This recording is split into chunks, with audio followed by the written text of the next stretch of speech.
developing more leaders, developing more leaders. So to jump into it, this is one of my go-to verses here when it comes to developing others and developing leaders. It's Second Timothy 2:2. It's a really easy verse to remember. It's 2:2:2. Right? 2 Timothy 2:2:2. 2:2, sorry. It says, "You have heard me teach things that have been confirmed by many reliable witnesses. Now teach these truths to other trustworthy people who will be able to pass them on to others." Now here's Paul talking to Timothy, his son in the faith, telling basically, you've seen my life. You've seen that my life is confirmed by other people, by what I'm doing, what I'm teaching. You know it's true. You know my lifestyle is living after the Lord. He says, now, because of this truth, now teach these same things to other trustworthy people or other faithful people who will be able to pass them on to others. The whole Christian faith is built on passing it on. It's always been built about helping others to grow and to take on the mantle for the next generation and pass it on to the next. Because all it takes is one generation for it to stop. And we have to, again, I always love this because I'm barely a millennial, but I always hear a lot of flack about millennial people. But I say, well, who raised us? Because if we're not raising up the next ones to take it on and to go on and do good things, then it's not just on them, it's also on the ones whose job is to develop them. So that's just as important as us doing what we're supposed to, as it is as helping develop others to do this as well. So let's look at another section of Scripture. I'm not going to read all of it, but it's from Exodus 18. And it's for verses 13 to 26. It's a really great leadership passage in the Old Testament. And it's basically a dialogue between Moses and his father-in-law. Now, this is after Moses has left Egypt with the Israelites. So there's probably 2 million or more Israelites, and he's having to lead them through the desert. And now as they're camping along the way, what happens when people live close to each other? They get problems, right? They have problems, they have disputes. So that's exactly what happens. Let me read a little bit to you. It says, the next day, Moses took his seat to hear the people's disputes against each other. They waited before him from morning till evening. So the line was so long of all these disputes, and he had to basically sit there all day long and do nothing but, could you imagine that kind of job? Just having to deal with conflict and disputes all day long? And it says, when Moses' father-in-law saw all that Moses was doing for the people, he asked him, what are you really accomplishing here? Why are you trying to do all this alone while everyone stands around you from morning till evening? Now, why do you think his father-in-law came asking that question? Probably because his wife went and talked to her dad, right? So the dad comes up to him and says, hey, what are you really trying to do here? Because all you're doing is you're all here all day long. What are you accomplishing here? Moses replied to him, it says, because the people come to me to get a ruling from God, and when a dispute arises, they come to me, and I am the one who settles the case between the quarreling parties. I inform the people of God's decrees and give them his instructions. Now that sounds like a good answer, right? It's like, well, I'm called to do this, and I'm supposed to do this, but here's what his father-in-law said. This is not good, Moses' father-in-law exclaimed. You're going to wear yourself out, and the people too. This job is too heavy a burden for you to handle all by yourself. Now listen to me, and let me give you a word of advice, and may God be with you. You should continue to be the people's representative before God, bringing their disputes to him. Teach them God's decrees and give them his instructions. He said, it's good that you're doing this.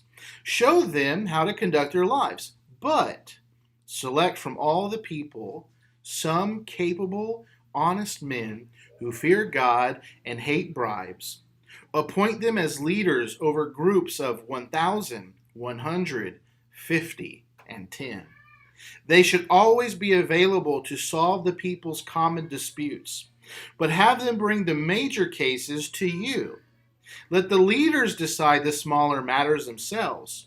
They will help you carry the load, making the task easier for you. If you follow this advice, and if God commands you to do so, then you will be able to endure the pressures, and all these people will go home in peace. It says this: Moses listened to his father in law's advice and followed his suggestions.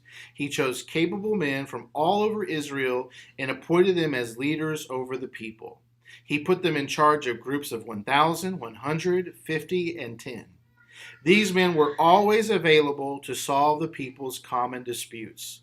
And they brought the major cases to Moses, but they took care of the smaller matters themselves. That's good stuff right there. That's great leadership material there. So, our big idea for tonight is this: the measure of your leadership will be the number of leaders you raise up and what they accomplish when you're not around. I mean, you can take this even to heart as a mom or a parent. The measure of our parenting is raising up our children so that see what they can do when we're not around. Now, obviously, people are still going to make their own decisions. You're still going to have people, whether you're a church leader or a parent, who you did a good job raising up, but they still don't always do what's right. So I'm not talking about that. But there are common principles that, if for the most part, they will do well based off of how you led them. Now, of course, some people are in different and difficult positions. They're not always in a normal, easy, I wouldn't say easy, nothing's easy, but maybe a nuclear family, or maybe they're in a church that has other issues at its hand, not just everything's going fine and dandy. So obviously, but this is kind of a helpful measure, because that's how I kind of measure myself. How are the people that I'm training, I'm raising up, I'm spending time with, how are they becoming when I'm not around them? What are their lives going to become like when they get older? Am I going to make an impact in their lives? So it's why I like talking and watching what's happening back with our pastors in Kenya, and hearing their stories, seeing what's happening, seeing the churches continue to preach the gospel, seeing them try to start new churches themselves. It's really awesome thing. So let's consider a few things this evening as we start our lesson. So the idea of this lesson is that rather than handling all the leadership responsibility on our own, we're supposed to give it away to other capable leaders. That's kind of the passage we read about. If we try to handle it ourselves all the time, we're not necessarily going to be able to handle the things that God wants us to do, and sometimes we're not able to do more because we hold on to it all and we wear ourselves out. Our wives go talk to their dads and things like that, right? So how do we identify capable leaders? We'll talk about some practical things. And we're going to use this story of Moses to talk about it, because every once in a while, this is an interesting thing is in my experience, every once in a while I see somebody who's a high capacity leader who loves Jesus, and sometimes they just show up on your doorstep sometimes looking for an opportunity to help you. Give you a quick example. That's the way I kind of felt about the situation meeting Paul. He just came out of the blue and said, "Hey, I really want to, help people know Jesus, and I'm thinking about moving here, and I just like to help you." And I'm like, that doesn't just happen all the time. So that's not that's not a normal situation. What we typically deal with is the idea of having to go look for people and develop them and identify them, because they're not always going to be ready-made for the work. You're dealing with people who have different backgrounds, different life situations, so you're having to see them and be able to identify some of the opportunities for them so that you can model them, you can help them grow. Because the idea is you have to be intentional. Leadership, people growing in leadership doesn't just happen. So we're going to take the example of the book of Exodus and the leaders of the tens, 50s, hundreds, and thousands, and we're going to break down some ideas of identifying people, of how they, if they can become leaders. So the first one is leaders of tens. Those are people who lead by example.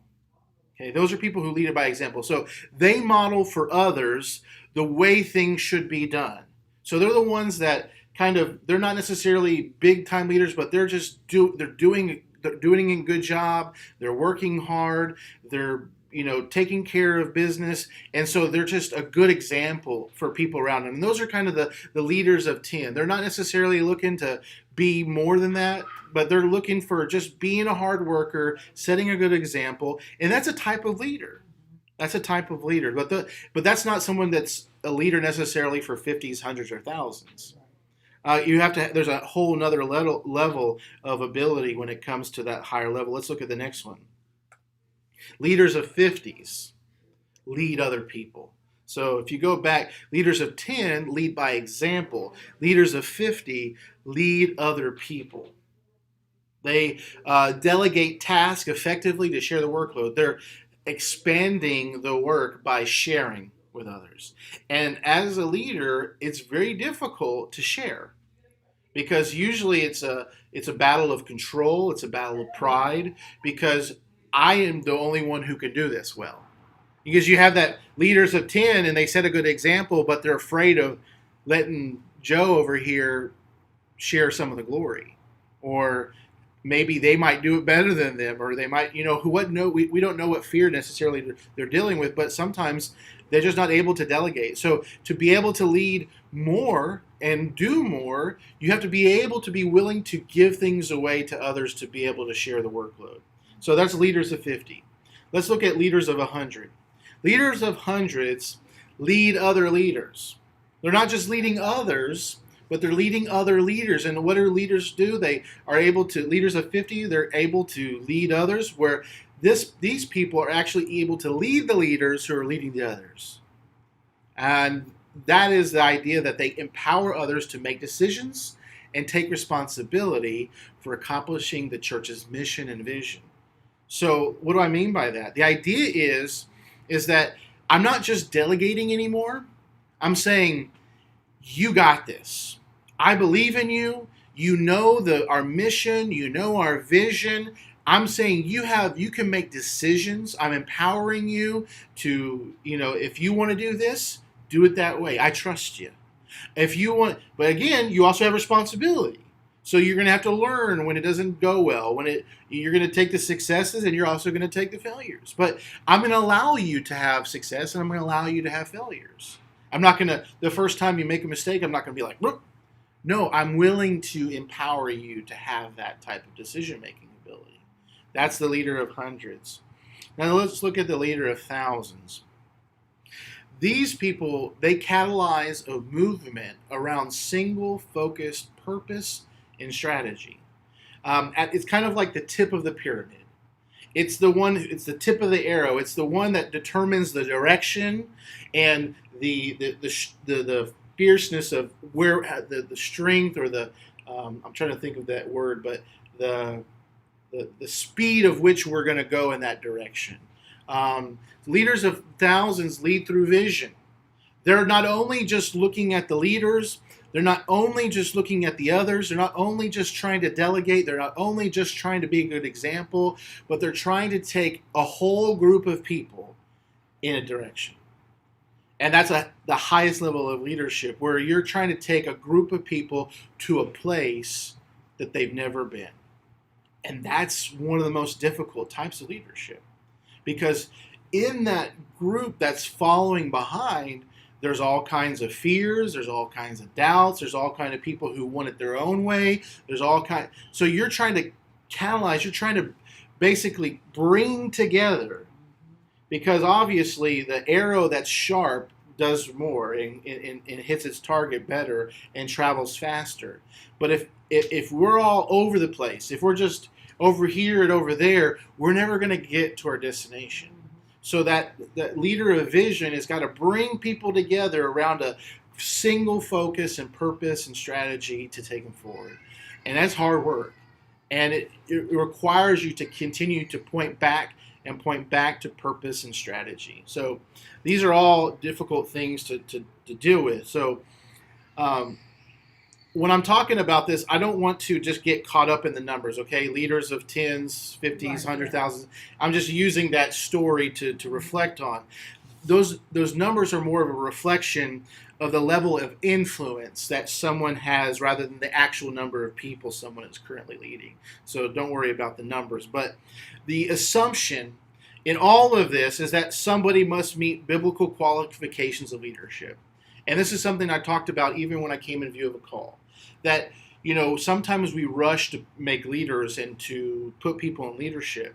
And what happens is if they don't have the godly character, then it doesn't matter necessarily how competent they are or how much skill and ability. But in the church world and in the kingdom of God, we can lead people astray, especially if we're not walking in tune with Jesus. That's the if someone's not walking in tune with Jesus, we have to get that right first. Because there's a lot of talented people in this world. Yeah, that's fine. There's a lot of talented people in this world, but guess what? They're not always ready to lead. Sometimes they just need to get in the right place to lead. And it's not necessarily that they'll never lead or they'll never be serving or doing something again. It's just let's take the time to get this right first. Because if that's not right, everything else is not going to work together. It's going to set bad precedents, bad example. And then what if you're in a position that you get to a place of influence and you fall? Maybe you can keep it together for a while and make it look good, but what happens when it just falls apart? You're not only going to lead yourself astray, but many others behind you. So that's the danger in that. So we're going to talk about some common language and mapping core competency. We're going to talk a little bit about the best way to talk about the language of leadership, the language of leaders. We're going to talk a little bit about talking about what are the things that we need to be good at as leaders of different groups of people. So some of those common language that I think it's important that we use this type of language across ministry and across the church when it comes to leadership. We use the idea of team or group member, that you're a member of this team, you're a member of this group.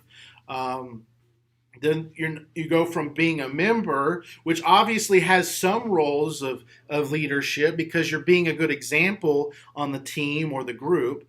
Then we have team or group leaders, and that's somebody who's now delegating and helping people to do the work and share the workload. Then I have what I like to call a coach. I think coaching is a really huge thing. I'm really enjoying this idea of coaching, and I would like to see us raise up more coaches, because what does a coach do really well? He teaches, but he also does he encourages, right? And we all struggle with encouragement. And sometimes when you have a leader or a director, sometimes they're like da da da da da, but it doesn't come along with the necessary encouragement sometimes. Mm-hmm. But sometimes you need that direct, someone telling you something, but you also need someone to come up behind and say, but you're doing a great job too. Yeah. And so obviously there's different levels of leadership approach. So the coach is not only somebody who's able to delegate, but they're also able to say, you're doing awesome. You're getting it. It's kind of that person that we talked about, the leader of 50, someone who's able to give responsibility up to people and say, like a coach does. I said, I'm telling the quarterback, hey, you are responsible for the offense. You make the decision on the play. When you get out there, you're the coach on the field. That's what a good coach does. The coach who does terrible is like, you have to do everything I tell you when I tell you to do it. If you don't, it's like you're off the field. That's a terrible coach. And nobody wants to play for that kind of coach either. So there's coaches, there's directors, and I believe also there's pastors. I think that kind of common language can help us gather around that, and it can be no matter what ministry we're in, we can have different levels of leadership. Because here's what I believe. All people have the opportunity to lead. Now, not everybody will be the same level of leader, but we need to provide space for people to grow into something. If people don't feel like there's something that they can grow into and become better and have a new opportunity or challenge themselves, people need that. And if they don't get it, they'll go somewhere else where they can get it. And I'll tell you this, and this happens in churches a lot, and even from my experience growing up, is a lot of churches have done a bad job of giving opportunities for younger people to become leaders. Because I'm the adult, you sit back, you just stay there, and I'll do all the work. But what happens is those young people, they just leave. Yeah. Because they're going to find somebody who will give them an opportunity to challenge themselves. Because we want a challenge. We want to do something more. We want to make a name for ourselves, or we want to, be able to do some user gifts and challenge yourself and things of that nature. So we want to be able to do that. So if we can't find that, we'll go find it somewhere else. So the next thing that we think about, let's talk about identifying. So we're now on key competencies. Key competencies for leaders. So what's the mapping? Is that going in that order? Yeah, so member, leader, coach, director, pastor, or the other way, member, leader, coach, director, pastor. That's kind of how it goes, yeah. So, that's the map or the pathway or whatever we want to call it. So the key competencies, so we talked about language, now we're going to talk about competencies. So let's look at it through the lens of the leaders of tens, 50s, hundreds, and thousands. So what are the key competencies for leaders of tens? These are people who lead by example, remember. These are people who they're developing their personal mission and goals, that they're interested in having purpose, having goals to setting dreams. These are people who, like, when you want to make a good example, you want to grow, that first step of leadership is bloom where you're planted. That's what I was always told, even before we went as missionaries to Kenya. It says, bloom where you're planted. Wherever you're at right now, be the best that you can be in that. You know what? I was not called to youth ministry. That was not my personal purpose and calling, but I had to do it for a season, and I did it to the best of my ability. Now, obviously, I wasn't the best, but I still gave it my all, and I was a good example. So that then led to new opportunities to do other new things because I was being faithful. Because if a person's not faithful, we can't pass it on and pass on roles of leadership to them. These are people who lead from their strengths. You're leading from your strengths.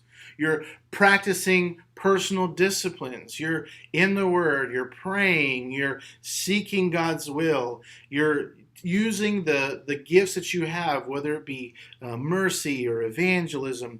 And one of the things that I would like to do is be able to provide a spiritual gifts inventory kind of assessment for people in our church, where they can take a spiritual gifts assessment to know what their strengths are.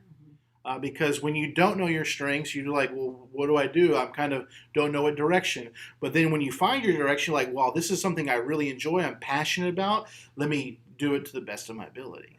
So that's one of the things we'll definitely be doing for our church members, is providing them with spiritual gifts assessments.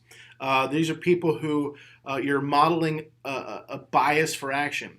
The idea is that you want to be doing something. You don't want to just sit on the sidelines. You want to be in the middle of the fight. You want to be, you don't want to just sit there and watch other people do it. Yeah. So you have you want to model that. You're like, all right, let's go and do it. Someone tells you, hey, we're going to go do this today. Hey, I'm going to show up and help you out. When we have numerous people like that in our church, if you say, hey, tomorrow we're going to be working on this at the church, some people will just show up and help out, You also need to be managing your time, including your work-life balance. You need to be able to provide time not only for work, but also for life with family and children and all the spouse, things like that. Those are key competencies for leaders of tens. Now, what's the next one? Key competencies for leaders of 50. Here you are. You set clear expectations. You have expectations of yourself and for those that you're leading and helping to know what they are supposed to be doing. You're clear about things. You manage conflict. You're helping people to deal with, the anger or the issues or the conflict between people. You're having to communicate effectively with the team. You're having to remember that, listen, part of your job is just communicate, communicate, communicate. When you think you've over communicated, you've only communicated just enough. And I'm learning that too. I mean, you do it and do it. No, I mean, we do this. We put things out on the bulletin. We put things out on one call. We put them on Facebook. We send an email, and people say, "Well, I didn't see that." It's just a really easy example to see. You just have to continue to communicate, communicate, communicate. Stick to it. You're also building teams of volunteers. You're a person that says, "Hey, this things need to be done. Why don't you guys come and help me?" That's something that we have to build into our leadership here is every leader needs to be bringing other volunteers alongside of them. They need to be saying, hey, you're my friend, and hey, I'm doing this. You want to spend time with me doing this with me? Or honestly, that's the best way to recruit volunteers.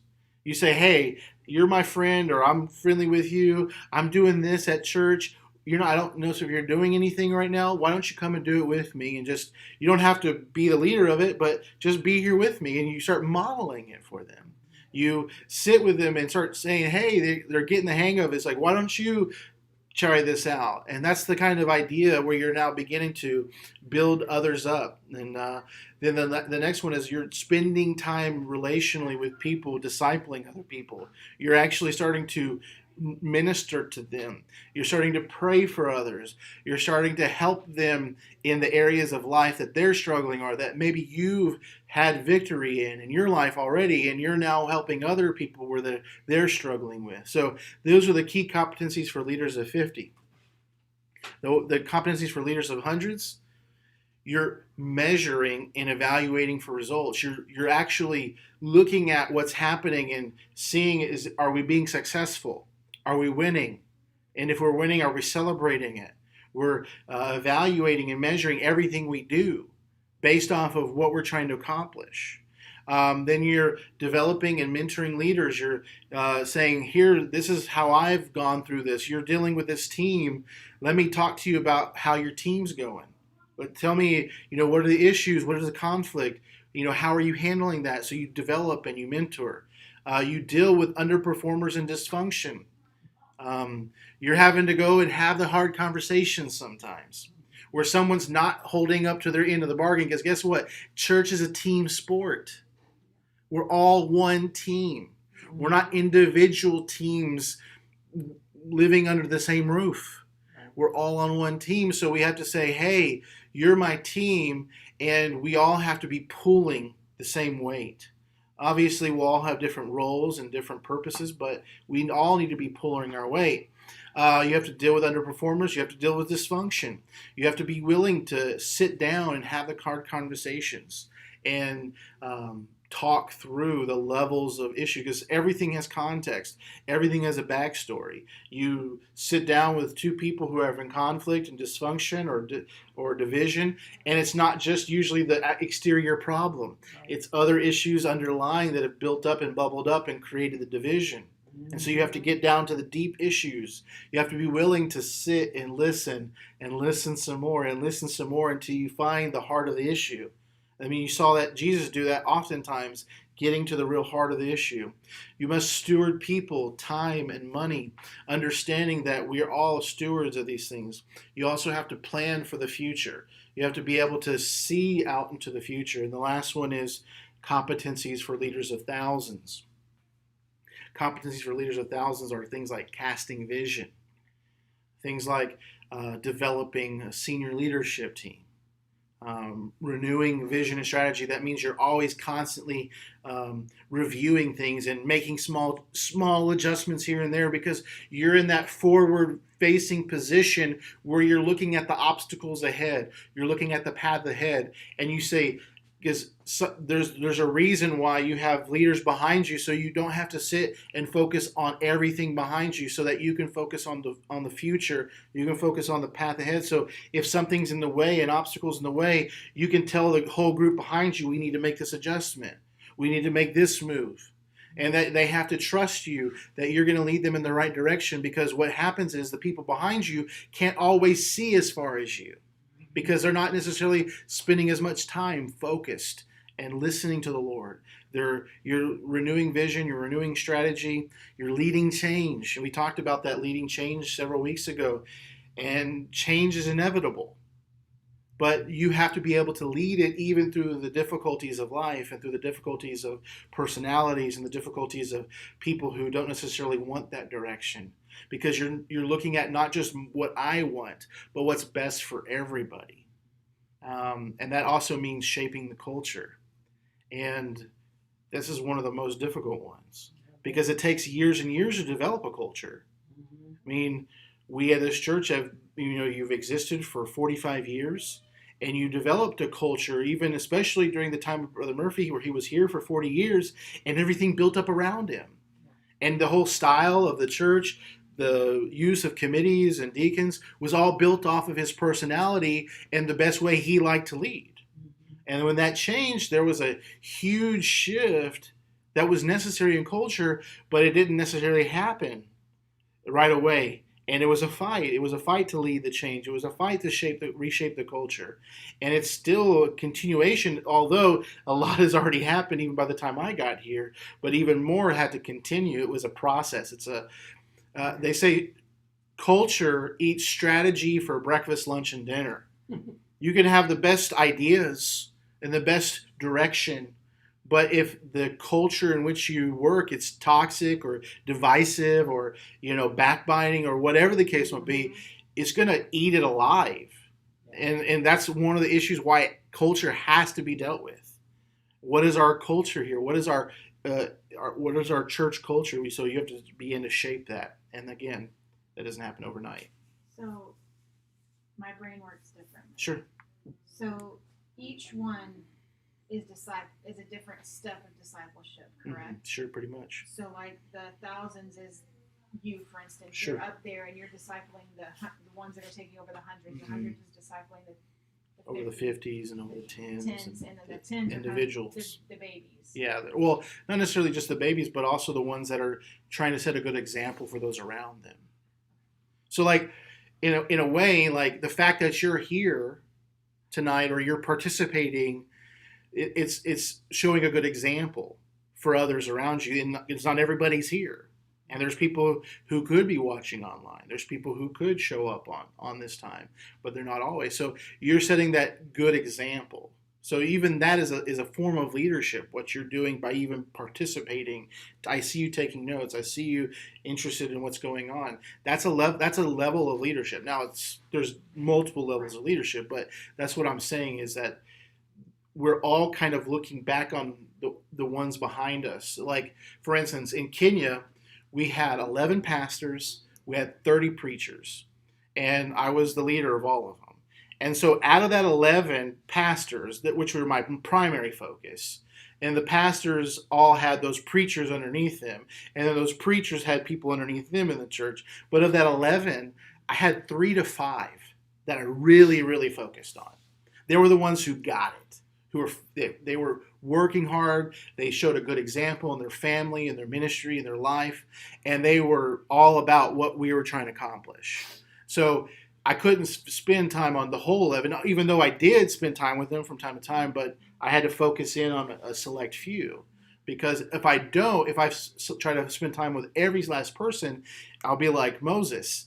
And my father-in-law, Ben, will come knocking on my door saying, hey, your wife is needing you at home right now, right?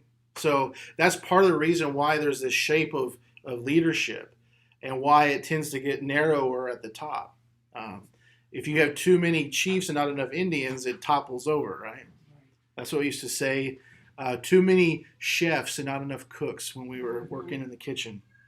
So how can we start developing leadership capacity? What I mean by capacity is your opportunity, your potential for leadership. Because everybody can develop their capacity. Everyone can develop their capacity. So how do we... Do you think everybody, you can develop it, but do you think everybody's programmed to lead thousands? No, Okay. not absolutely not. Everyone can get to certain levels. Right. but they can all get to a level. Right. I believe absolutely Yes. can. Okay. I agree. Even if it's just a husband who sets a proper example at home, At home, right. that's a leader. right. Yeah. Parents setting the proper example Sure. for their children. Absolutely. So it's good stuff. So we're talking about this when we put this approach into a process. I want you to know this, that leadership development is not just a knowledge dump. It's not me just giving you a book, telling you to listen to this podcast, telling you to do this or do that. Here's a bunch of information. Leadership development is more than just here's all this information, now figure it out yourself. Right. Um, it includes a combination of things. It includes watching, learning, and practicing what it is to lead. So Paul provides some guidance to us on how to disciple, or in this case, to develop other leaders. So let's look at this verse together. And this kind of be the real core verse for tonight. Philippians 4:9. It says this: keep putting into practice all you learned and received from me, everything you heard from me and saw me doing. Then the God of peace will be with you. So let me break it down into these critical components of a healthy mentoring relationship, of developing others around you. So think about it like this. There's number one, there's a teaching component.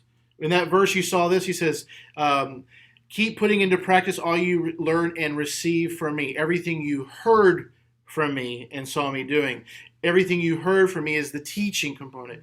Everything you heard from me is the information that I shared with you, what you should be doing. This is what we are about. This is what we should care for. This is why we do it. This is the what you should be doing. There's absolutely an information involved with leadership development. I'm not saying it's without information. And we're going to get, actually Sunday we're going to be talking about this a little bit too. But the next one is this: the modeling component. The modeling component. And he says there in that verse, everything you saw me doing, I modeled it for you. And that has to do with the relationship, that you're close enough to me to see me doing it. And not just on Sunday, Right. but in my actual life. That means we have to have a relationship. Mm-hmm. And relationships are super, super important. We're going to talk about that in just a second. And then the last one is the practicing component. He says, keep putting into practice. Keep putting into practice. And these are the experiences where I'm in the NLT. Sorry.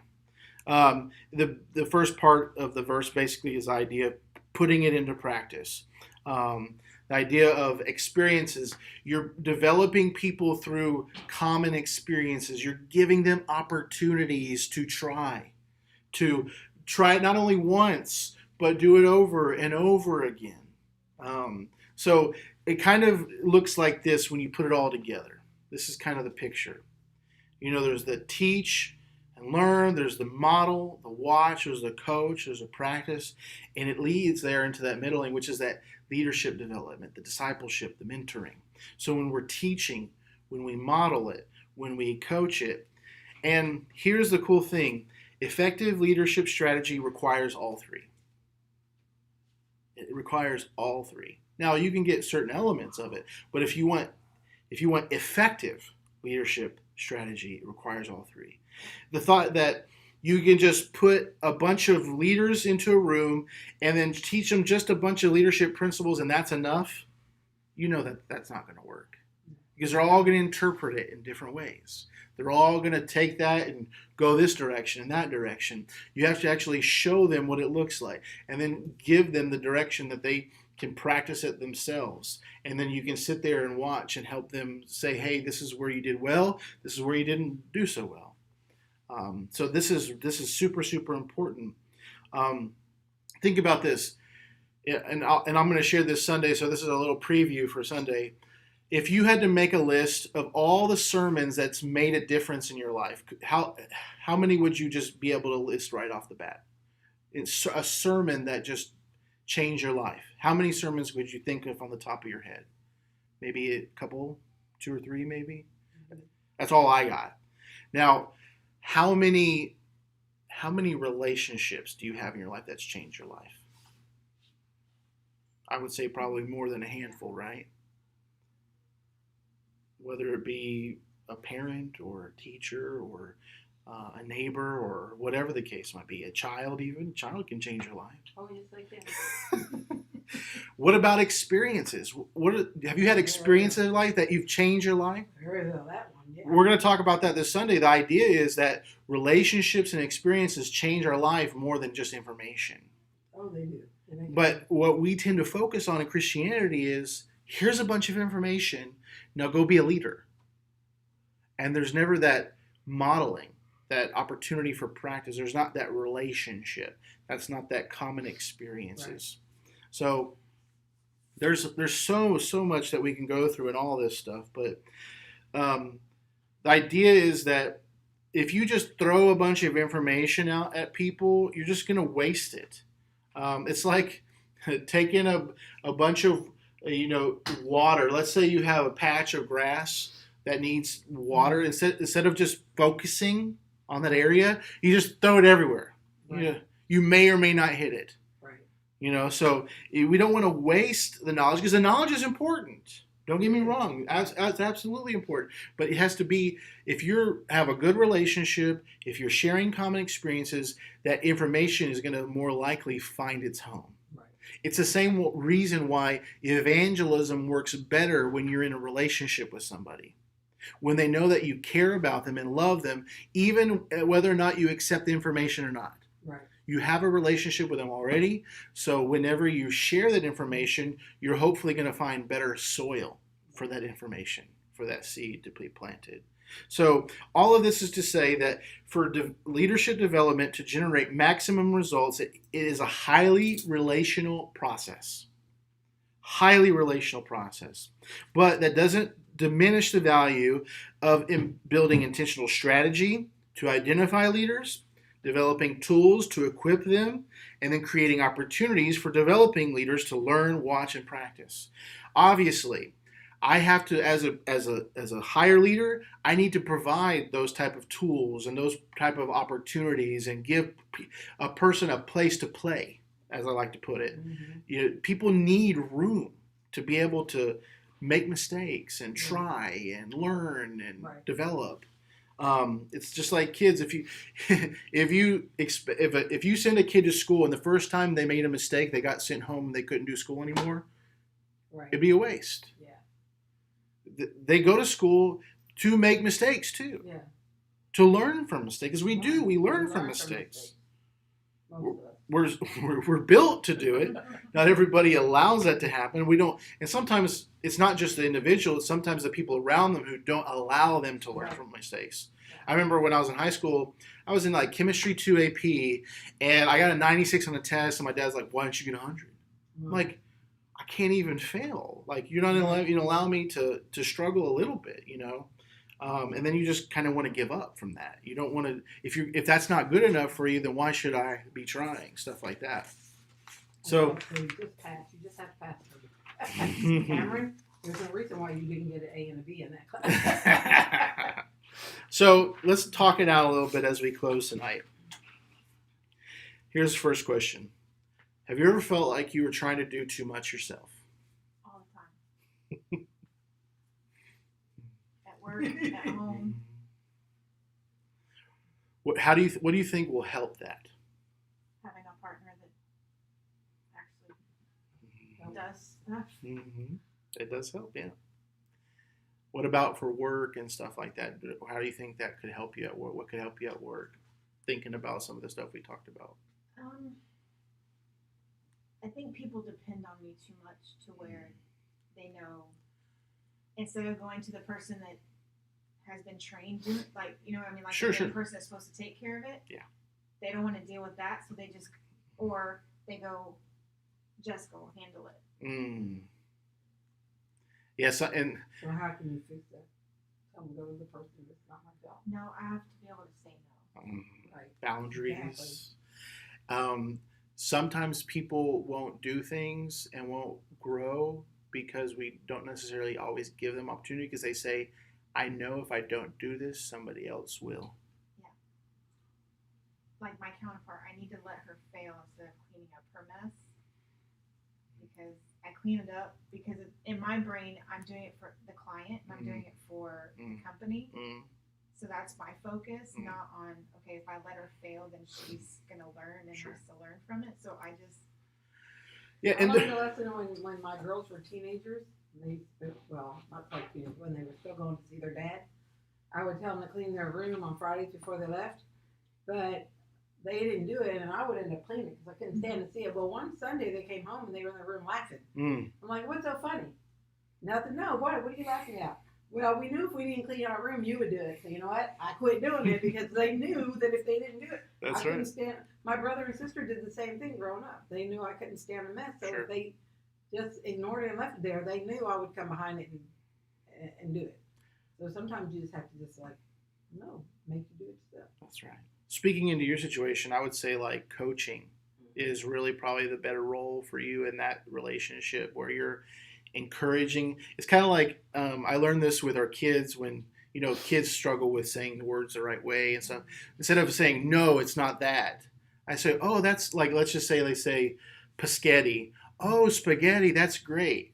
So instead of correcting them, I just repeat it to them correctly, the right word, and it's kind of like encouraging them. And then instead of like hitting them on the hand, it's like, oh yeah, that is right, and kind of just building that right direction, reiterating the play or what the playbook says or what we're supposed to be doing in this situation, and just giving them a chance to, let's say, hey, what do you tell me what you're going to be doing in this situation.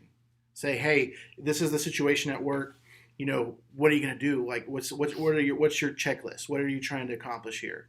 Just let them try to talk you through it, and then ask the questions that might point them in the right direction, instead of just pulling completely away and then just saying, all right, I told you you're going to fail. And I'm not saying that you're doing that, but I would say coaching at that level is probably the better way to help your coworker. It's something that we tend to do as parents a lot too, as coach. We can't, because if you come down like, blah, they just like walls go up. I'm not listening to you. I'm going to just, and unfortunately for sometimes as parents, we can beat those walls down, but that doesn't always help them in the long run. So, I don't know anybody who's never felt that they don't too much. I always have people tell me they think I do too much, but I don't. You do enough for several, Miss Rose. Well, I mean, I don't. Once in a while, I think I take on too much. Most of the time, I just do it, and people are like, well, you're doing too much. Well, no, I'm not. I'm capable of doing it. It needs to be done. I'm capable of it, so I don't think I'm doing too much.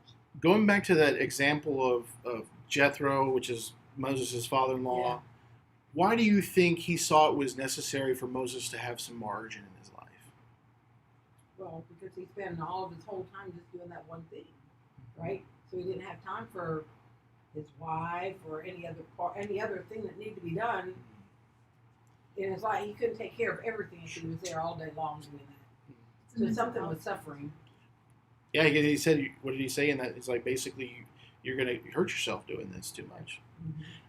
The idea is sometimes that to be the best that I can be, I need to give myself rest.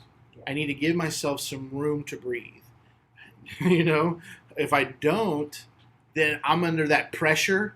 I'm like anxious and like, and then I snap at people, and then I'm like acting crazy, and like, you just need to take a nap. You chill out, eat your Snickers, right? So I apologize when I take it. Yeah. Sometimes if there's that halt thing, the hungry, angry, lonely, or tired, and you're destined for problems when you're in one of those. And like, I'm more of the hungry, angry side, and my wife is the lonely, tired side. And like, there'll be times late at night and she just wants to talk, and she'll get to the point where she's so tired that it's going downhill fast. Right. It's like, baby, you just need to go to sleep right now. Or I'm the same way. I'm like, honey, you need to eat right now. Yeah. You need to stop. Yes, just relax, sit down. And so we all go through moments when we feel like we're doing too much. But a lot of times it's not because we need to do too much, it's because we take it on ourselves. Yeah, of course. So here's a question. Do we have people in leadership positions even though they haven't demonstrated the leadership competencies necessary for the role? I'm sure. Yeah. And this is... Look, I've been there. Yeah. I have too. I've been. You know what? They need somebody to do it. Like you said with the youth. Yeah. They need somebody to do it, and there's nobody stepping up. So I'll do it. But that can only last a season. Oh yeah, believe Because me. if you get to a point, then it becomes off the rails. Yeah. Then I spoke up and said, look, as soon as you were able to get somebody to this position. And part of the goal is... I knew it wasn't where I was supposed to be, but our hope is that we, as individuals, if we're that person, we'll recognize we've come to the end of our competencies and then make the changes, necessary changes, right. Or ask for help, or saying, I'm out of my league or I'm in too deep. But, of course, we have too much pride to do that. Pride is a killer. Yes, Pride is. comes before the what? The fall. And the idea is when it happens in others, it's so much easier to see it in others than in ourselves. And I wish only that, every time I see somebody in a situation like that, I try to remind myself, no, I'm just as able to be in that position. But the cool thing about being a Christian and a Christ follower is we're in the deep end on everything. If we're being honest, we don't have control. We don't know the future. We don't have all knowledge. We're not everywhere. Nope. But God We is. don't know what's ahead. And in our weakness, we are strong because His strength Right. works through us because we give ourselves over to Him in our weakness. Say, God, I don't get this. I don't understand this. And if it's going to happen, it has to be you. In fact, multiple times in my time in Kenya, I'd be like, God, I don't know how this is going to happen. And if it's going to happen, it's going to be you to do it. So I'm going to trust you. I'm going to work and do what I know I'm supposed to do, but I'm going to enjoy watching you do it. Because if you don't, it's not going to happen. And I'm going to let it go. And if that person or that situation or this whatever doesn't happen, it's like, okay, this is not what you want.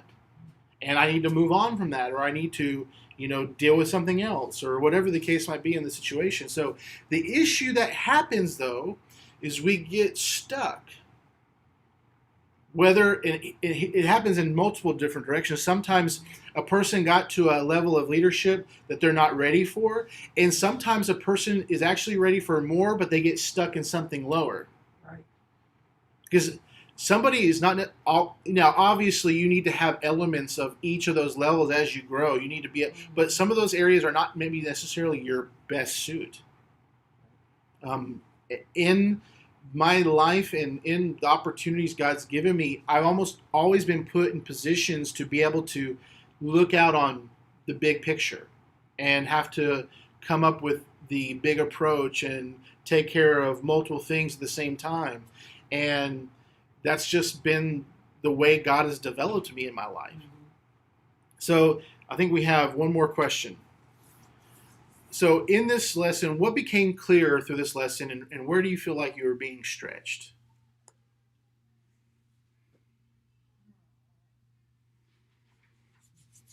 I don't think I'm being stretched right now. None of this is all, All gravy. Well, I all don't think I'm gravy. being stretched. Yeah. What Anything was clear for you? is that you have, Moses had to be able to swallow his pride, listen to somebody that was trying to teach him something, Sure. and take it to heart and listen and not say, no, you don't have to answer this. What God wants me to do, right? Yeah. Yeah. Right. That's right. So you have to be able to be willing to listen to those that are over you or those that love you, Yep. And have your best interest at heart. That's even right. Though sometimes we, like I say, people have said I've taken too much on, and I'm like, I don't see where I've taken too much. But people say, Rose, you need to stop. You need to take a break. Yeah. Well, I don't see it in my own life, but other people that love you see it, and you have to be willing to listen to what they say. Yeah. But right now, I don't think I'm being stretched. I mean, stretched by necessarily what we're talking about tonight. Not necessarily in your own. We're all being stretched in our lives in some things, for sure. Some more than others. They feel like the stretched Armstrong sometimes. I think part of where you're being stretched is developing those relationships. So I've started trying to develop a relationship with somebody that I have a weekly contact with, and taking the time to do that. So that's a big thing for me. And it requires intentionality, and you have to prioritize, and make sure I get my Bible study read and before and write down before I get on the phone call. And So I think that's an area for me, especially relationships. While I love people, I do love people. Yes. But that close relationship is where it stretches you. Yeah, it stretches me. That's good stuff. I'd love to get deeper into that on some other time. Talk through that. How about you, Jessica? Anything tonight clear or stretching you? I think just the different components of each group. Where you're like, oh, I'm that. No, I'm not. Yeah. And the thing is, some of those, because of our strengths, because of our weaknesses, develop more easily than others, and then others have to be built and developed. And sometimes what I've noticed, and this is what I've done this several times in my life, is there's an area of my life where I know I'm weak in, or I know I could give it better in. So I seek out somebody who I know has that, who has done that and lived it. And I say, hey, I just want to talk to you, ask you questions, just can I do that? Can you talk to me about this or that? It's kind of like I'm looking for coaching. I'm looking for someone to help develop me, whether it be as a pastor, as a father, as a husband. I'm always trying to get better. And that's part of it. As God's children, we're always desiring to get better. We should be. And if there's ever a moment when we stop that's a warning flag, because God called us to continue on following Him, and our model is Jesus. Like I told Cody even just on the way, I said, I haven't attained Jesus status, but I'm working on getting there. There you go. That's why when I do something I'm not supposed to, like I call the driver an idiot right away. Lord, forgive me. I know I should have said. I mean, it's like. Immediately, I haven't made it to Jesus' status yet, but I'm working to get there. That's right. That's good. That's good tonight. So tonight's lesson was developing more leaders. And next, would you, obviously we're not meeting in person the next 2 weeks, but would you like me to maybe record this and put it out, or would you just like me to wait until we could do it again in person? It's up to y'all, because y'all are kind of like my class. So I probably would rather do it in person. Yeah. Okay, because we have 3 people watching for the whole lesson. So, but let us know. I'll go ahead and we'll wait till after the holiday break. Of course, we'll be putting stuff out throughout, but the next lesson is going to be building teams and increasing volunteer engagement. Because this is something that is a huge need in every church, but especially in our church. Yeah. So, yes. So let's go ahead and pray, and we'll be dismissed. Thank you, Lord God, for your goodness, your love, your kindness. Help us, Father, to manifest those gifts through your Holy Spirit, to bear the fruit of the Spirit in our lives, that we might show others to you and what you are doing in our lives. God, we thank you for our families. We thank you for our church. We thank you for all that you're doing. Help us, God. Teach us. Encourage us, Lord, in the road ahead, that we might explain and show your work in our lives to others. Lord, we love you. We thank you in Jesus' name. Amen. God bless you. God bless you all. And to all a good night. Good night. There we go. We're done.